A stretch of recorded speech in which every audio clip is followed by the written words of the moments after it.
Bonjour et bienvenue donc dans cette présentation de l'application WeGoTo.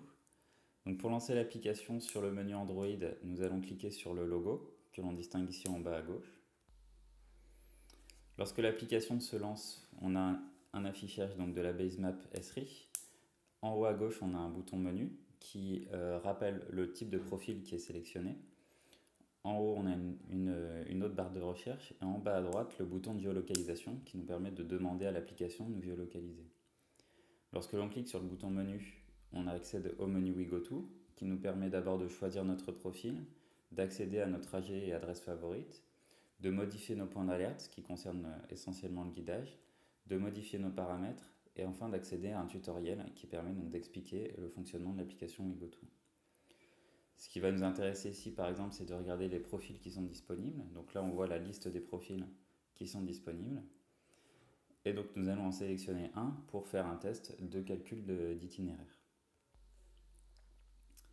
Pour faire un calcul d'itinéraire, je vais d'abord devoir faire une recherche ou pouvoir partir par rapport à ma géolocalisation.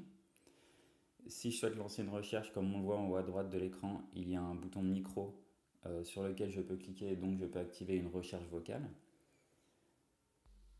Si je clique sur le bouton, j'arrive sur donc le menu recherche. J'ai le choix entre choisir ma position ou alors je peux également j'ai également une liste qui s'affiche de mes recherches récentes. Donc, comme vous pouvez le voir, j'ai récemment recherché le Palais des Congrès. Donc nous allons rechercher un hôtel puisque notre point de départ ou d'arrivée sera un hôtel. Donc nous allons rechercher par exemple l'hôtel Pullman.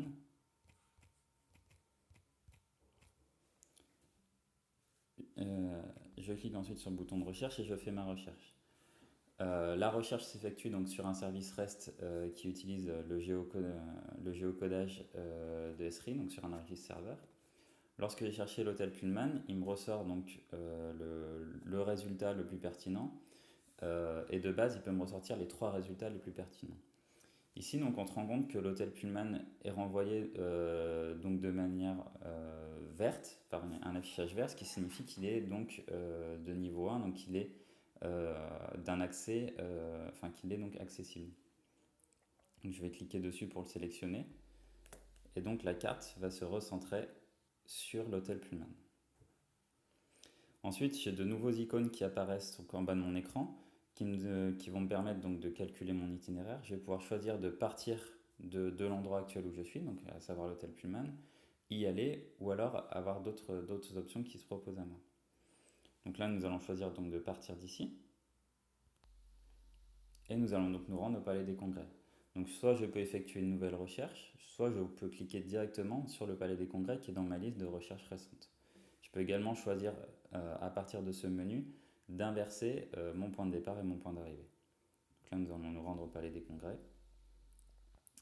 Et donc là l'itinéraire est calculé. Donc si je dézoome un petit peu plus sur la carte, voilà, nous allons donc voir que l'itinéraire est calculé jusqu'au Palais des Congrès.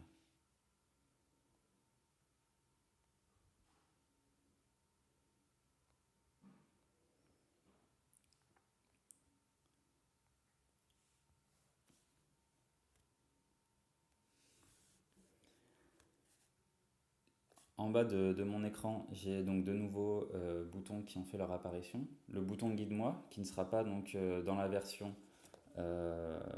qui sera mise donc, sur le Play Store. Par contre, nous l'utiliserons au cours de démonstration pour démontrer justement le guidage lors du site 2015.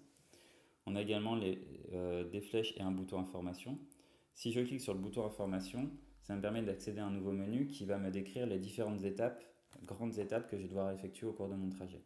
Et je peux également choisir de sauvegarder mon trajet dans les favoris en cliquant sur le bouton ajouter à mes favoris.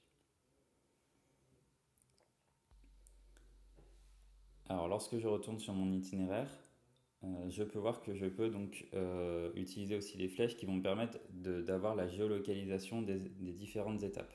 Donc là par exemple à cette étape-là il faut aller à 26 mètres, tourner à gauche, etc. Voilà,